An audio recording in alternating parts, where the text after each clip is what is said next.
Introducing the Coach Ken Anderson Show, the groundbreaking live broadcast from the prestigious Fisk University in Nashville, Tennessee. Hosted by the incredible Dr. William Head from North Nashville TV, this show is set to become your ultimate source for sports insights, inspiration, and education. Join us on this incredible journey as we bring you exclusive interviews, expert analysis, and insider knowledge from one of the most respected coaches in the industry, Coach Ken Anderson himself. With his wealth of experience and proven track record of success, Coach Anderson will provide you with invaluable guidance and strategies to unlock your full potential both personally and professionally. Don't miss out on this amazing opportunity to be part of a transformative experience. Subscribe now to The Coach Ken Anderson Show and gain access to a wealth of knowledge that will propel you towards excellence in all aspects of your life. Whether you're a sports enthusiast or someone looking for inspiration and motivation, this show is guaranteed to leave a lasting impact. Don't wait any longer. Join us today. Good morning, ladies and gentlemen, and welcome to the Kenny Anderson Show on NorthNashvilleTV.com, the voice of the voiceless. Coach! What's going on, man? I really have to say, end of the season we lost to Dillard, but I'm so blessed. We had a good year this year. We finished fourth place, 10-18. I'm mad at it because we lost the last two combined 3 points, so we could have been 12-6. But just the kids worked hard, and it was just a great year this year as far as winning. Our record was pretty good. Well, some people will argue with that because of the percentages, but I agree with you. I've not seen a Fisk team play this hard and consistently in a long time. And I've been watching the university's performance as a student, a coach, an observer from the distance, and then back here as athletic director. So I am fairly well informed. But a man like you to be in Nashville, Tennessee for 5 years? Yeah, 5 years. My daughter graduated from Fisk. Last year she works for Johnson & Johnson. It's just been a great stint for me here in Nashville and working with these young men. Basketball is a tool, but just in life, trying to get their life together. I graduated a bunch of my kids each year, 4 or 5, so that's a blessing. And I have fun with it. I have fun with them, but they know that they got to put in work as far as on the court and in the classroom. They've been great, and it's been awesome. It's been awesome. I get a little emotional talking about it because it's been satisfying for me, my growth as a human. This is bigger. It's bigger than basketball. It's bigger than basketball. That's what they call life, like you said. Yeah. The young women, not to leave them out, made it all the way to the finals and took it on the chin from the #1 team in the conference. Congratulations to the coach and her team. I hope she doesn't disappear into somebody who's going to be a bigger, better opportunity, but if that comes, so be it. That's what we all work for. Same thing with you. We don't want you to leave. I don't see myself leaving for any other school or any other reason like that. I want to turn this program around, and I love being here, and that's just what I'm about, and it's making me it's gonna make me a better coach, a better person, just everything. And that's why I get a lot of love from it, but I want to also give big shout out to Coach Crawford, the women's coach, who's doing a hell of a job here. She went on to the championship. She's had a great run here, and I think basketball is on the way up here. Men's and women, and it's a plus. Well, it always helps when the administration wants to see you move up. Yeah. Now, looking toward the Well, we'll talk about the conference first. Looking toward the team that's going to represent the conference in the NAIA men's bracket. Who won the whole thing? Philander won the tournament. Philander, they got a great team. Tougaloo won the regular season. So those two teams are in, are going to compete in the NAIA tournament. It's going to be awesome. There's two great coaches, Todd Day, Coach Sutters over there at Tougaloo. They've done a great job. And the tournament is getting better each year. Competition is getting better. And we got 2-3 teams coming in. Wilberforce, Voorhees, and I think Stillman, where the tournament was at, they're coming in our tournament. We got 3, so it's going to be loaded, and it's going to be a lot of competition. Well, I'm glad to hear, number one, that Stillman is back in the business. They had a really bad spot there for a while. And I didn't see you down at the tournament. You say, come on, man, Fist, hey, come on. I'm just, this all coming to me now. We talking about it, you didn't come to the game. I'm an old man with fixed income. Yeah, you could have drove down there. It was only 4 hours from here. Yeah, I know. Been there, done that. That's something I did for 50 years, so it doesn't excite me like it used to. Yeah. The coming recruiting season is right on top of you. Yeah, definitely. And I'm, each year I'm getting better and better with the recruitment here. But it's our, academics is a real important piece here at Fisk University. You have great students. It's got to be student athletes, not athlete students. They just don't, catch up with it. You got to be a student first. So I know what positions I'm looking for. I'm looking for I need guards, point guards, and bigs. So about 3 to 4 players, about two guards, 2 bigs trying to recruit. Because I know our competition in our conference is tough. So we have to see that, and we have to get better, and we've gotten better. But the recruitment is a real important piece in this whole game. Well, the NAIA, National Association of Intercollegiate Athletics, was receptive to HBCUs long before the NCAA. The NCAA admitted HBCUs in 1970, and Tennessee State had won 3 straight national championships in NAIA in the 50s. So the whole climate of athletics has changed significantly. NAIA opportunities for youngsters who are looking for another chance, another opportunity, is a great place to be. Yeah, and I'll be honest, I only like 3 JUCO players on my team. That's 3. That's my limit. I just don't want a bunch of JUCO players because sometimes you just don't know their mindset. You have to get into these young men. You got to recruit these kids. You got to spend time with them so you get to know them, and you know how I will know how to react to certain things off the court. That we just can't have that. In college basketball, especially at Fisk University, we're not having that. So that's why I come again with it. Student athletes, well-rounded individuals, and it's I'm not just going to recruit a bunch of ball players. I'm just not. I can't do it. I'm not doing it. So that's with the situation I'm in at Fisk, and I love it. I love it. It just takes time. I have to go recruit, and each year I got to get better with it. Well, the secret to institutions like Fisk and those of the same ilk is that you get them, you grow them, and you keep them. Yes, and if you don't do that, you're always constantly in a state of flux. Yep.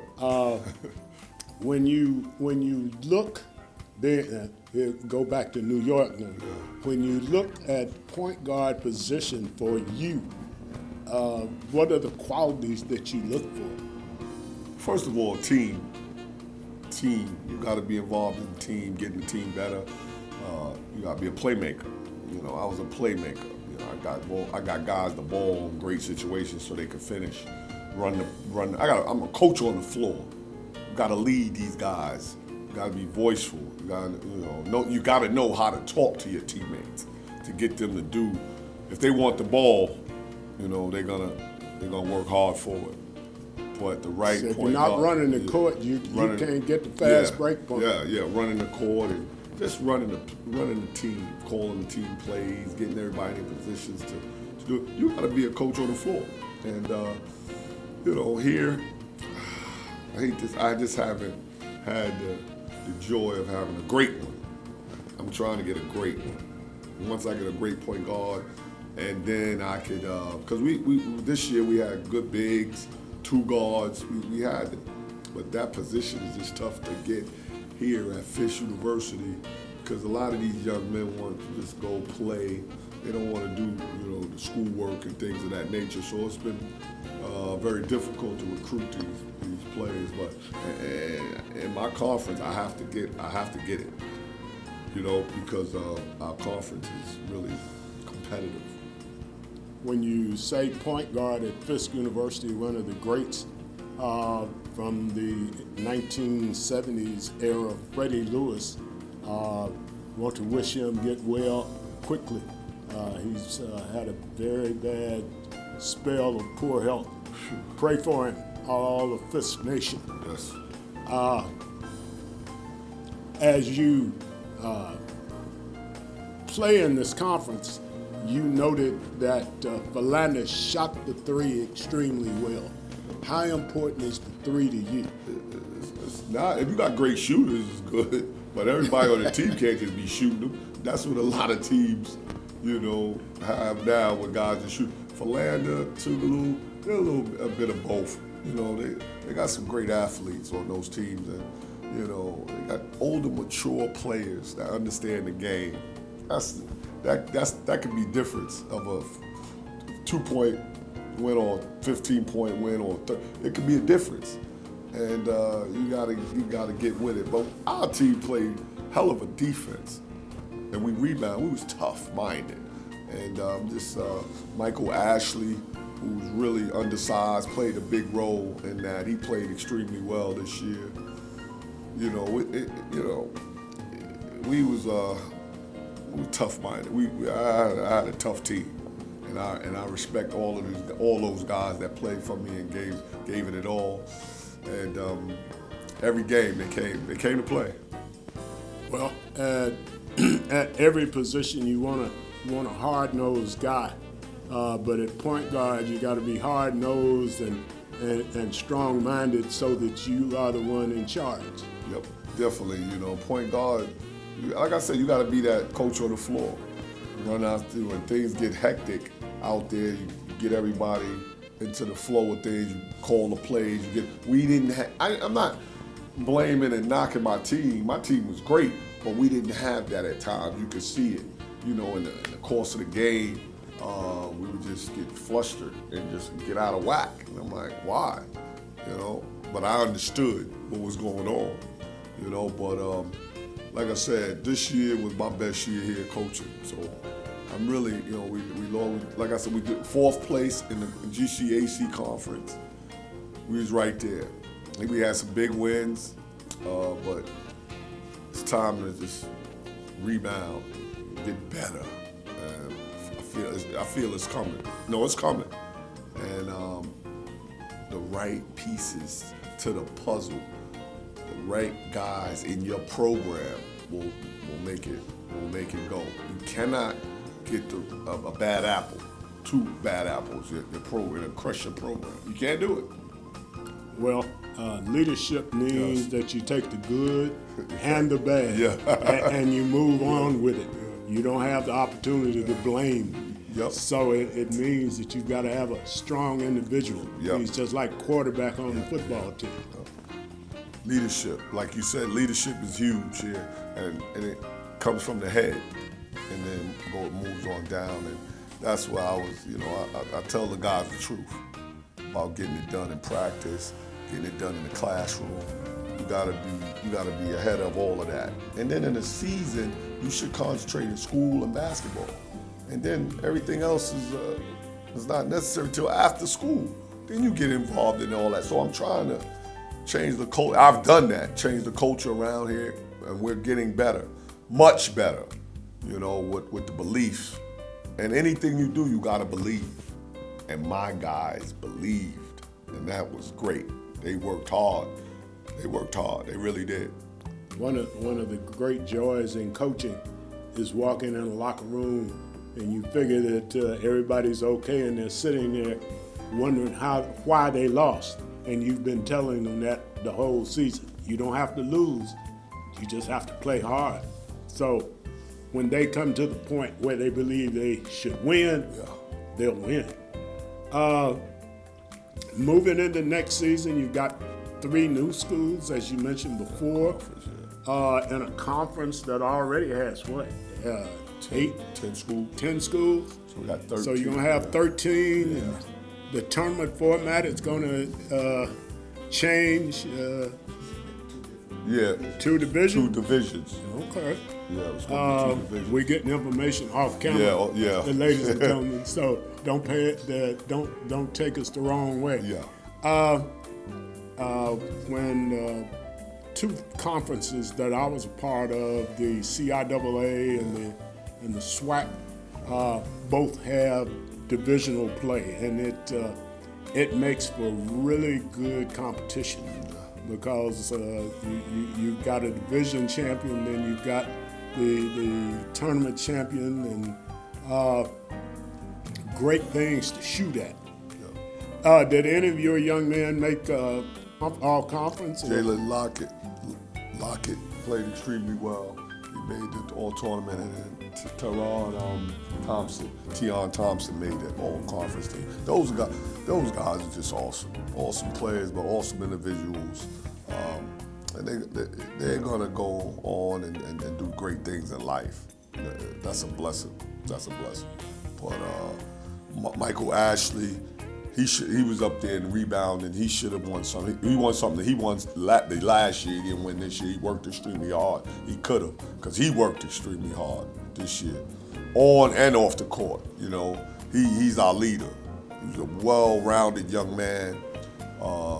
He was one of our captains. Yeah, and I keep going back with this. I had a great year for first coaching in this. There were 2 years in this coaching division we've been in. And last year we had a good year in the playoffs, but not in the regular season. This year, all around, we had a good year. And I'm happy with the progress of everyone. Now we just gotta build. We got the new AD in here. It's gonna be great moving forward. It's gonna be great. Well, I'm looking forward to seeing how many youngsters from the general vicinity, as they say, surrounding towns that you come up with. Now, how many of those young men that you just mentioned are going to be back next year? Any of them? Tion Thompson's coming back. He is coming back. My two, Allen Powell leaving, Rodney Wilder's leaving, Jay Lockett is leaving. We had like 4. Oh, and Mike is leaving, my leader and everything. So it's going to be tough to replace. But it's about recruiting. So we're moving on. We have to get better. We have to, because we right on that line where we played extremely well. We cannot go backwards. If we go backwards, this is done for nothing. You know what I mean? So I'm excited about where we're at right now. We have to keep growing. I have to keep growing as a coach. They got to keep growing as people, just in general. The whole program.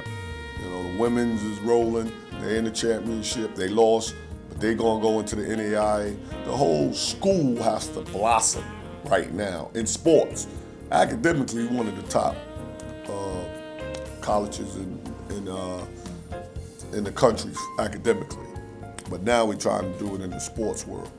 We gotta do better. We gotta do better, and I think we will do better. I'm thinking you will too, and I'm certainly hoping we will. Ladies and gentlemen, you just joined the conversation with Coach Kennie Anderson, and we hope that we'll pick up where we are leaving off today next fall when the season starts, so that we can get you more coverage. Yep. Coach? I want to thank you, William, for having me on and doing this. It was just an awesome year this year. I really believe that we got some great things to come here at FIS, and I'm just a little disturbed because I'm wondering why you didn't come to the tournament. It's still on my mind. So I know how big you are with FIS University. It's still on my mind. My guy wasn't at the. That's why we lost. I'm gonna put it on. I'm gonna put it on. Put it on me. I'll put it on him. That's why we lost. That's the that's the thing of leadership. You have to accept the bad with the good. No, man. No, we had a great year, and we trying to improve. And this show was great, and we're just gonna keep getting better and better. Ladies and gentlemen, again, conversation with Coach Kennie Anderson on the NorthNashvilleTV.com. I'm William Head. Have a great day.